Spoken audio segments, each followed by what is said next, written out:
मुल्क के मारूफ सीनियर सहाफ़ी इम्तियाज़ मीर पर कातिलाना हमला, गोलियां लगने से शदीद जख्मी हो गए। सहाफ़ी बरादरी समेत सियासी और समाजी शख्सियात की जानिब से वाक़े की शदीद मजम्मत की गई। हुकूमत ने फौरी तहकीकात और मुलव्विस अनासिर को कैफिर किरदार तक पहुँचाने की यकीन दहानी करवा दी। मेट्रो वन न्यूज के सीनियर एंकर इम्तियाज मीर कातिलाना हमले में जख्मी हो गए।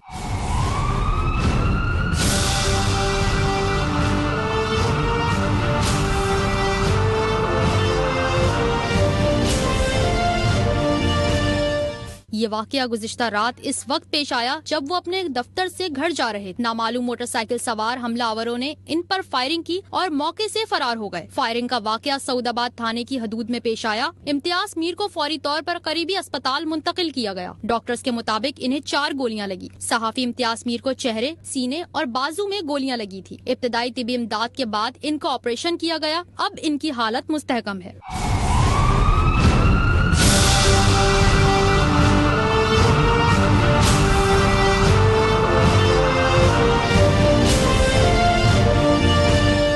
वाकये के बाद सहाफी बरादरी में गमो गुस्से की लहर दौड़ गई। चेयरमैन कैब, चेयरमैन 5 न्यूज और मेट्रो वन न्यूज के COO Khalid Arai, deputy director news Suhail Shabbir और ब्यूरो चीफ कराची शुजात कुरैशी समेत दीगर सहाफी मौके पर पहुंच गए। इम्तियाज मीर पर हमला आजादी सहाफत पर हमला करार दिया गया। सिंध के सीनियर वजीर शर्जील इनाम मेमन ने कहा, सीनियर सहाफी पर हमले का वाकया इंतहाई अफसोसनाक है। इम्तियाज मीर पर हमले की मजम्मत करते हैं। इम्तियाज मीर के इलाज के तमाम अखराजात सिंध हुकूमत उठाएगी।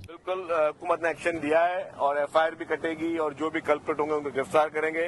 इम्तियाज मीर एक सहाफी है, उनके लिए उनकी नेक तमन्नाओं के हमारी तरफ से इज़हार भी है। उनकी सेहत की भी सहूलियात जो है, सारी चीजें हुकूमत से उसको कैटर करेगी और हम सब जो है इस अफसोसनाक घड़ी में कि उनको अभी जख्मी है और उनकी दुआ है कि अल्लाह ताला उनको सेहत दे। वजीर आला, वजीर दाखिला, सीनियर वज़रा, ओपोजिशन लीडर और दीगर सियासी और समाजी शख्सियात ने भी वाकये की सख्त अल्फाज में मजम्मत की। कहा, इम्तियाज मीर पर हमला अफसोसनाक है। हुकूमत वाकये की मुकम्मल तहकीकात करवा रही है और मुजरिमों को जल्द इंसाफ के कटहरे में लाया जाए।